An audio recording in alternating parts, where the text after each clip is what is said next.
with her since we're here.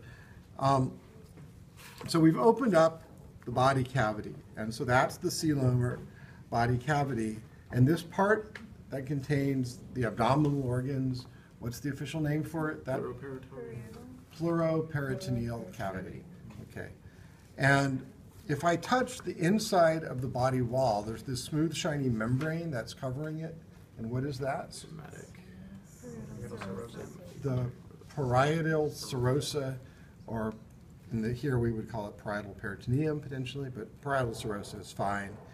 Where would I have to grab to touch a visceral serosa? Gut tube. Okay, so let's grab some intestine, and it's all very yellow, but when I'm touching the outside of the intestines or the stomach or whatever, or the liver, I'm touching visceral serosa, okay, just to be clear. Because that is very likely to come up as a practical question tonight. Just make sure you're on that page. Mesenteries, yes, there are mesenteries. You probably noticed them. We'll go through them all in more detail, but they're these thin membranes. And abdominal pores and cloaca. Didn't everybody find their abdominal pores? Generally speaking, we don't know what they do, but they're there, and they're a communication of the body cavity or coelom with the external world that pops out on either side of the cloaca here. And I've just found in general the easiest way to get there is to run a probe back along the body cavity, and it'll just pop out the abdominal pore. And it's probably a way that they equalize the coelomic fluids with the external seawater. Okay. Cloaca, you already know about the cloaca. Okay, so when we get to the organs, and what's this? Liver. All right, excellent. So between the liver and the gut, there's something, and I don't want to injure it, but I'll try to just point it out here. Do you see this thing running along that's not yellow? Bile It's duct. kind of greenish. Bile duct, does everyone agree? Okay, so that's the bile duct, and that's carrying bile from the liver down to the gut. And just to be clear on this, because people always seem to be confused, bile is substance that's made by the liver, and it's stored in the gallbladder. So the gallbladder is just a sac that stores it, which is why you don't always even have a gallbladder. If you remember, the adult lamprey didn't have a gallbladder. And it's basically used in helping with fat digestion. And so animals that tend to eat large fatty meals from time to time need to store their bile, so when they get this big meal coming down, they've got some bile to release, and so that's what the gallbladder is doing. Okay. All right, so liver, bile duct, esophagus we'll see better later, but the stomach we can certainly see here is the stomach. And the stomach in these guys is described as J-shaped, so it comes down and bends around like this. And this is the last bit of the stomach here. This is the pylorus, where the stomach enters into the small intestine. Okay. Make sure I stick with my list here.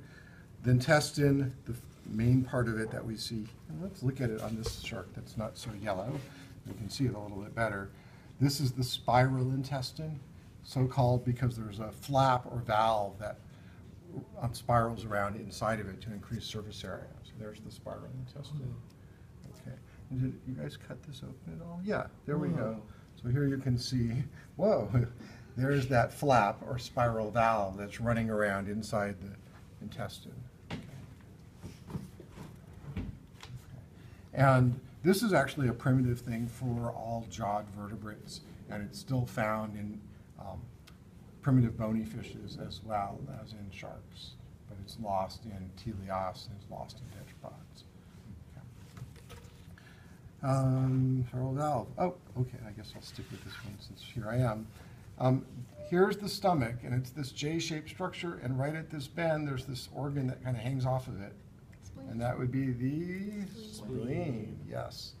Okay. And then there is the pancreas. And the pancreas is a little bit tricky in these guys because there's two parts to it. There's a part that lies right here, and I can put a probe under it right here on top of the spiral intestine, right at the beginning of it, duodenum. And that would be which lobe? The ventral. Ventral lobe. And then there's a part that lies kind of in this fold between the spleen and the intestine right here. And that would be dorsal lobe. That's this guy right here. And there is a thin, narrow connection that I'm not going to try to show you because it's way deep and it's going to be hard to see between the dorsal lobe and the ventral lobe, and that would be called the isthmus, like the Isthmus of Panama. That it just connects these two larger chunks together. Okay.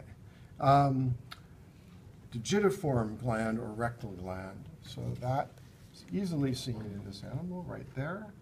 Digitiform gland. And what does the digitiform gland do? Salt excretion. So if you remember back to General Zoe, sharks are isosmotic with seawater. They retain urea, so they build up their osmotic pressure. So they're not tending to lose or gain water, but their salt concentration is way lower than the surrounding seawater. Their urea concentration is way higher. So salt's constantly diffusing in, and the rectal gland or digitiform gland excretes that excess salt. Okay. Gonad, testis, or ovary. Okay, this is a male, so we can look up here, and there's this big blob, and that would be testis. Okay, there's the testis. And there's another one on the other side. They are paired. Take my word for it. In a female, they can look kind of various depending on whether she's pregnant or not. This is a pregnant female, and this is the ovary, and it's kind of deflated. There's not much that you see in it. Often in a non-pregnant female, you'll see large eggs in the ovarian follicles within the ovary. But she already ovulated those eggs, and they're now developing into embryos. So ours have eggs and the embryos. So what is? Yeah, I think that's because yours is so far along, and that's the next generation of Okay. eggs that she's It's like making getting already. ready already. Yeah, exactly. Okay. Gonads. Kidneys. Okay, kidneys are way easier to see in males than females because there is a what am I trying to say? A duct associated with them. And if you look, it's all very blue, but if you see this kind of blue stripe down the back and this convoluted white duct lying on it, that's the kidney, and the duct is the archanephric duct. So that's right here. Okay. And we'll go into this in more detail when we get to the urogenital system. So for now, just kind of notice, yes, there's a kidney and a duct running along. And the archanephric duct carries sperm as well as urine, and that's why it's way better developed in the males than in the females.